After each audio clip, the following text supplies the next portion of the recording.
प्रिय दोस्तों, नमस्कार और आशीर्वाद।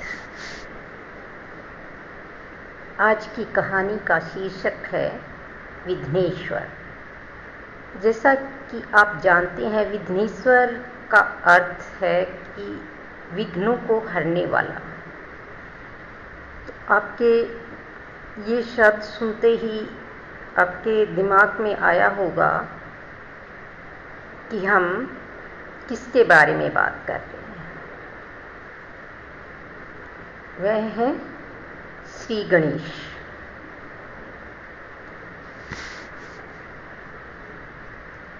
आज की कथा में हम बताने जा रहे हैं कि भगवान श्री गणेश और माता पार्वती के बीच में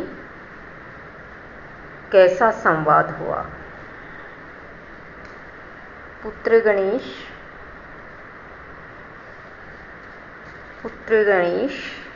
की चिल्लाहट सुनकर पार्वती तेजी से वहां आई।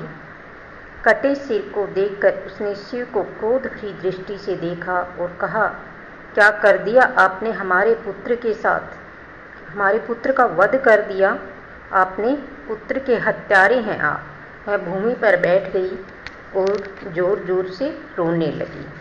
इस घटना से स्तब्ध लोग सचेत हो गए। वे शिव को एकटक देखने लगे, मानो उनसे बड़ा अपराध हो गया हो।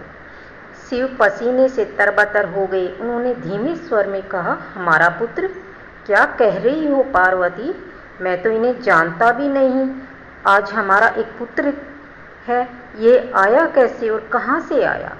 पार्वती ने पूरा विवरण देते हुए बताया कि इस पुत्र का नाम गणपति है और ये हमारा ही पुत्र है। और इसका जन्म कैसे हुआ, किस प्रकार से पार्वती ने शिव जी को समझाया। अपनी असहमति व्यक्त करते हुए शिव जी ने कहा, इसे तुमने अपना पुत्र बना लिया हो, इसकी माँ हो तुम। माँ की रट लगाते हुए बहुत कुछ बक गया है यह हमारे साथ में।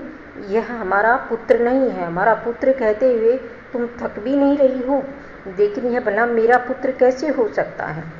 पार्वती निश्चेष्ट रह गई। तब विष्णु ने ब्रह्मा को इशारा किया। ब्रह्मा आगे आकर बोले, शिव जी ने जब पार्वती के हाथ को अपने हाथ में लिया तब शिव का तेज पार्वती के पूरे शरीर में फैल गया और उसे पुलकित कर दिया। तब से लेकर शिव पार्वती का अर्धभाग बनकर अंतर्निविष्ट रहते आए पुत्र को, जिससे कि उन्हें पुत्र गणपति की प्राप्ति हुई। ब्रह्मा ने जोर देकर यह बात कही। शिव हाथ मलते रहे और पार्वती बालक के मृत शरीर पर गिरकर रोती रही। तब आकाशवाणी प्रतिध्वनित हुई, उत्तरी दिशा की ओर सिर रखे जो निद्रावस्था में है उसे ले आइए महाराज, और मेरे धड़ से उसे जोड़ दीजिए, मैं जीवित हो जाऊंगा। पुत्र गणपति की मुंह से निकली ये बातें सबने सुनी। तभी देवता व प्रमथ उत्तर दिशा की ओर दौड़ने लगे और सिर रखकर सोने वाले का सिर ढूंढने निकल पड़े। तब उन्होंने बहुत ढूंढने के बाद में ऐसा कोई मिला नहीं, लेकिन वो फिर उत्तर दिशा की ओर निकल पड़े। परंतु उन्होंने हार नहीं मानी। वे ढूंढते हुए आगे बढ़ते गए। तब जाकर उन्हें सहारती पर्वत पर विल्व वन में हाथी के एक बच्चे को देखा, जो उत्तर दिशा की ओर सिर रखे सो रहा था और उसकी माँ उल्टी दिशा में सो रही थी। निद्रा में भी वह भगवान शिव का स्मरण किए जा रहा था। हाथी का यह बच्चा देवलोक के देवता गज ऐरावत का पुत्र गजेंद्र था। ऐरावत इंद्र का वाहन था। एक बार जब इंद्र उधर से गुजर रहा था तब उसकी प्रवाह किए बिना वह ध्यान में मग्न था। इंद्र नाराज हो उठा और बोला कि मेरे वाहन के बेटे को इतना घमंड। उसने जी भर के उसे गालियां दी। तब गजेंद्र ने शांत स्वर में कहा, मेरे पिताश्री अपना कर्तव्य निभा रही हैं, मुझे इससे डरने की कोई ज़रूरत नहीं।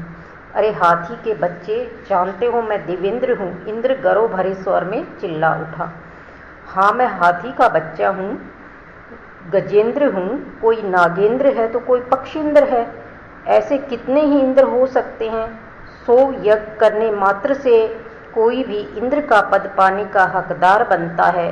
तपस्या से कुछ भी साधा जा सकता है, इसलिए कोई कहीं कुछ कर रहा हो तो तुम्हें भय लगा रहता है। इंद्रस्थ इतना महान क्यों है, इस पर तुम इठला रहे हो? गजेंद्र ने तैश में आकर कह दिया। इंद्र ने क्रोधित होकर शाप दे दिया, तेरा सर कट जाए। इस पर गजेंद्र ने हंसते हुए कहा, शिव की आज्ञा के बिना पत्ता भी नहीं हिलता। किसे मालूम कि उसी सिर के सम्मुख तुम्हें अपना सिर झुकाना पड़े। इंद्र यह जान नहीं पाए कि गजेंद्र महान ज्ञानी है। घरों में चूर इंद्र ने कह तो दिया, हाँ हाँ उसी शिव पर विश्वास रखो, जाओ और भूमि पर गिर पड़ो। कहते हुए उसने गजेंद्र को पृथ्वी पर ढकेल दिया।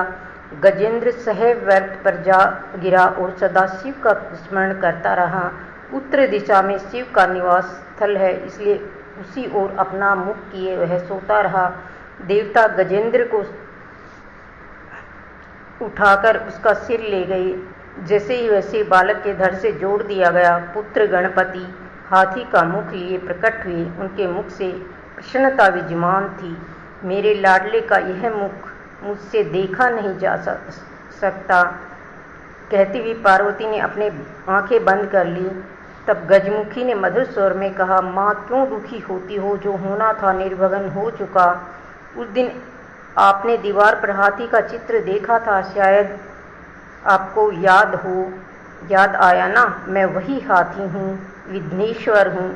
पार्वती को पल भर में यह दृश्य याद आ गया और शिव को भी वह घटना याद आई और तब से श्री गणेश का नाम विघ्नेश्वर पड़ा, जो हर बाधाओं को हरते हैं।